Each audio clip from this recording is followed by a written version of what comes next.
I'm Dr. Resh, Howard Resh, and I'm actually the manager of a hydroponic farm here at Cuisinart Resort and Spa. Cuisinart Resort and Spa is located in Anguilla, British West Indies. It's about a couple hundred miles east of Puerto Rico and about 12-15 miles north of St. Martin. This is a very exclusive resort. We're right on the beach. We have a spa, and the very unique thing about the hotel resort is that we also have a hydroponic farm. So what we're doing is we're growing all the fresh vegetables for our guests here, and that includes things like tomatoes, cucumbers, peppers, lettuces, all the different herbs, and it's grown in the greenhouse behind me in a hydroponic cultural system. What I want to do is I want to take you through the farm as a tour, like we would give our guests. Normally we give guest tours 3 times a week on Tuesdays, Thursdays, and Saturdays at 11 o'clock. And this is a good program for them because it makes them aware of where their salads are coming from, and therefore they'll even appreciate more the great nutrition and flavor from those salads when they're having lunch or dinner here at the hotel. So let's go through to the farm, and I want to show you then how we're growing it and what we're growing. As we enter the hydroponic farm here, there are double doors so that we only have one door open at a time, and that way we won't get insects or anything sucked into the greenhouse by the fans which are cooling the system inside. Also, we'll walk on a bleach mat to sterilize our shoes so that we're not bringing any insect eggs or bacteria or fungal spores with us into the greenhouse. So let's enter the farm and we'll go through the procedure.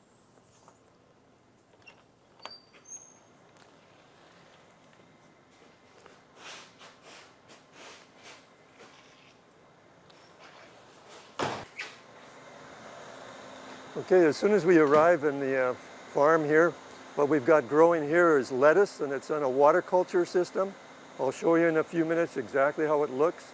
On the other side here, we have different types of lettuce and arugula, and these are actually growing in Pro Mix, which is a peat perlite mix, similar to what you would find when you buy any house plants. So it's all called a hydroponic or soilless system. Hydroponics, by definition, means water working, so a true hydroponic system is one where you're growing in water culture. The other types of cultures, when we use a substrate, can sometimes be called soilless culture, but it's still hydroponics, and we must think about it in that way. Let me show you over here with Chris what we're doing in terms of transplanting the lettuce. What we do every day, we harvest 2 boards of lettuce. That's 128 head of lettuce. This is a European bib variety. And so every day we harvest and we seed and we transplant. We have just harvested there this morning 2 boards, so now we're transplanting the new lettuce into that area. So let me show you there. The water solution is actually a nutrient solution. It's made up of 13 different plant elements, things like nitrogen, phosphorus, potassium, calcium, sulfur, magnesium, and then your trace elements like iron, manganese, zinc, boron, copper, molybdenum. So that's all in the water with a special formulation for the lettuce to give it optimum growth. The 2 machines there are chillers. What we do is we actually lower the temperature of the water, and that way it will help to slow the bolting process, that is it going to seed, and at the same time it prevents any fungal infection of the roots. We get all of our water from the ocean, and through a reverse osmosis process, we desalinate it. When the water comes in, it's at 85 degrees Fahrenheit. That's much too warm for the lettuce. So by reducing the temperature to 65 Fahrenheit with the chillers, we can slow this process of bolting and any fungal infection. Okay, I want to show you how the lettuce is growing here. I'm going to lift up a board so you can see how the roots are growing. There's actually 64 head of lettuce in each board, 4 by 4 feet. These are just styrofoam boards. They're actually roof mate, which is a high density styrofoam. And you can see the roots, how nice and white they are. That means there's no fungal infection. And also, like I said, we're chilling the water. The solution is this orangey color. That's due to the iron chelate in it. The pipe in the bottom just circulates the solution around to keep it mixed and to keep the temperature mixed as well. So 2 boards a day, and this is how they grow. This is a pure hydroponic system. Now the next thing I want to do is I want to show you how we can grow low profile plants to get more production in a unit area of the greenhouse. Because in a greenhouse, you're very limited on surface area, but you do have a certain amount of vertical space, so you want to optimize the use of the vertical space. With a crop like lettuce, which we turn over in a 26-day period, this is not such a problem because we're getting many crops through that surface area.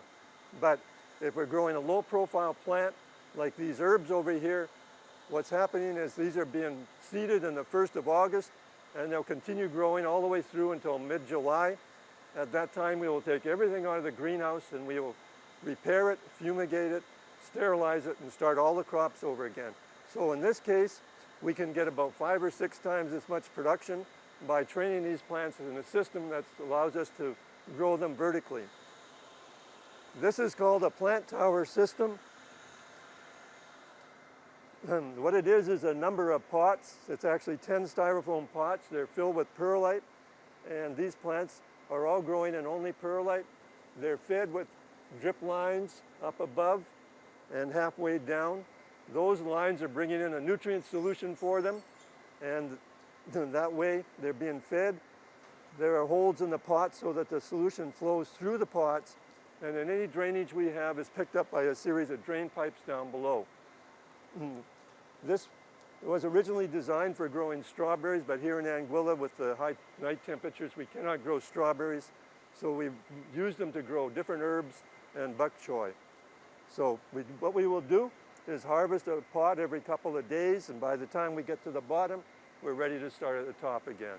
This is Italian parsley, then we have moss curl parsley, oregano, garlic chives, regular chives, thyme, sweet marjoram, sage, and mint. So ideal for increasing production of herbs that are low profile plants. These are staking beefsteak tomatoes. We grow a lot of those here for the guests. And these plants will grow to 40 feet in height, so we have to lower them every week as we sucker them. We lower them a foot and move the hooks down, so we're laying the stems on top of the pots, and we strip the leaves off to get good ventilation. So every week we've got to be working on these plants. And I want to introduce you to Rohan here.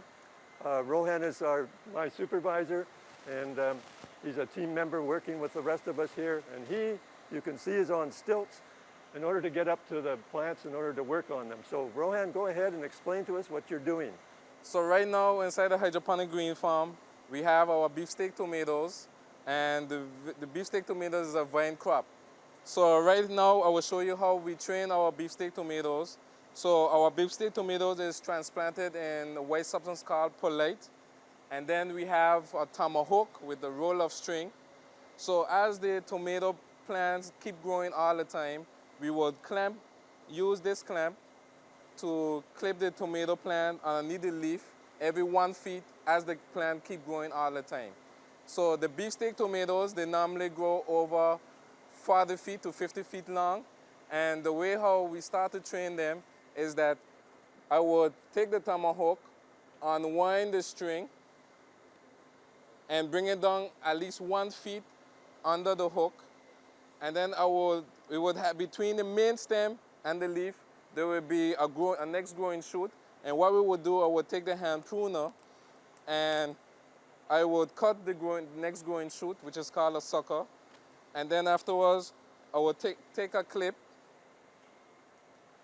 and then clamp the tomato plant right here. And then eventually we will train them. So as we lower the tomato plant, we actually bring them across, and then they keep going all the time. Okay, what I want to do is show you how we cool in the greenhouse. We use what's called an evaporative cooling pad here, and this is a large surface area where the water is run over it, and then the fans on the other end are sucking the air through these pads, and as it evaporates the water, this reduces the temperature in the greenhouse. But the limiting factor on this is the relative humidity outside. Once the relative humidity outside reaches 85%, we cannot evaporate any more water, so then we can't cool anymore. And that's the biggest factor we have here in Anguilla, is that from about April onwards, the humidity comes up and our cooling ability gets reduced, and so we lose a lot of production in our tomatoes particularly. The only other way we have of cooling, it's not actually cooling, but it's actually to prevent some heat buildup, is by the use of shade curtains up above. We'll draw those, and they will reduce the light by about 40%, so it kind of blocks up the heat above the crop. That's the idea here. Now, one thing also I want to explain to you, when you watch this, look at this greenhouse, you can see there are many trusses and posts and girts. This is because this building was designed to withstand hurricanes of 150 miles an hour that we frequently get here. And so we've got twice as many membranes as normal. And the gutters are only 10 feet high. Normally greenhouses nowadays have gutters of 20, 25 feet in height. So that's a much better environment for your plants because you can keep the heat up above the crop better. But in our situation here, we have no choice. Our primary concern is that the greenhouse will withstand these winds of 150 miles an hour because we don't want to lose it. It has a Lexan covering, not glass, and the Lexan or polycarbonate is much stronger for this kind of severe wind conditions. Okay, so we'll take a tour around and look at some of the other crops as we go down here. On my left here, these are all cherry tomatoes, and our guests just are crazy for them. They get them as an amenities when they arrive in the room, a little bowl of them, and it's just, they're addictive practically to them.